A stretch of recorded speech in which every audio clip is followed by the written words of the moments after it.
Hi everyone! Welcome to our channel! Andito kami ngayon sa Auckland Botanical Garden.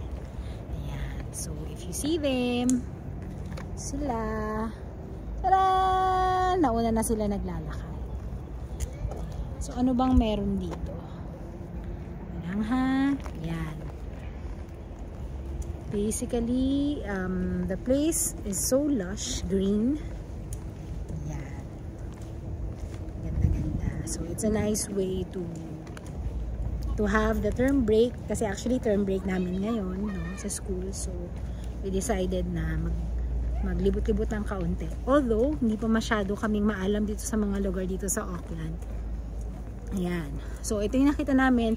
It's just a few minutes away from our house. So okay lang siya, madali lang siyang tuntunin, no, via the motorway.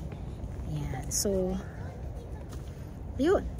We took some pictures na. Basically, ang ganda naman ng lugar. As you can see in the background. Ayan. O, diba?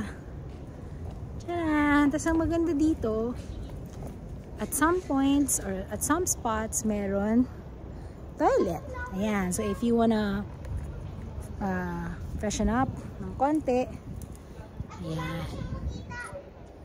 Diba? Ang ganda-ganda.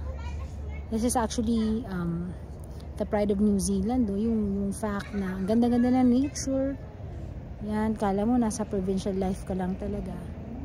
Although this is really the city. Ayan. O, diba? Ang saya-saya nila. May mga nagsisigawan pa dun sa bandang dulo.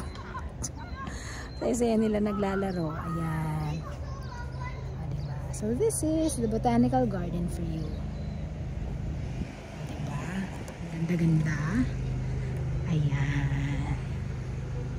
So the nature is one of the reasons why we decided to go to New Zealand as a family. Ayan. Kasi ayaw naming magkalayo-layo.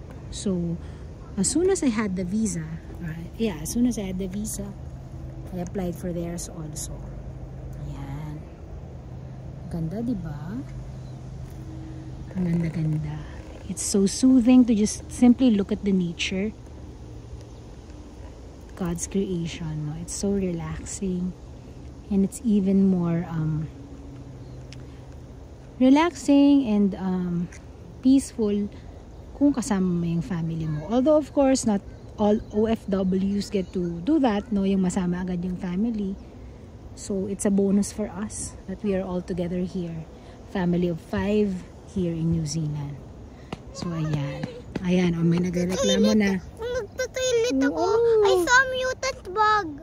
Mutant bug? Ganito. Mutant bug. Ganito kalaki yung legs. Wow, it's so big naman, anak. Diba? Mutant bug. Tapos nakalagay pa out of order. Oh, out of order. Yung toilet. Out of order. Oh, diba? Ayan. Tcharan! Say hi, anak. Hi! May laway ka na. Hi! Yun, may coffee shop. Tcharan! Papaano? Dito, anak. On this side. Ayan. O, diba? So, just simply sit on the bench. It's already a blessing. Lalo na sa mga nag-work, diba? We're always busy, especially in the mornings. Tada! You say hi, Ayla. Hi, that's my daughter. Why are you covering? Don't cover your... Nasisilaw ako. Yan, nakakasilaw. Ang kagapuhan ng dumaan. Charot! Hindi naman yan naintindihan. Hello! Hello! Garden of Banban. Parang lanky box lang. Ayan, o diba? Ang ganda-ganda. Ayan. Welcome to my... Sa iba pa naming adventures, we will video again. We will have the vlog again. Till next time. Bye!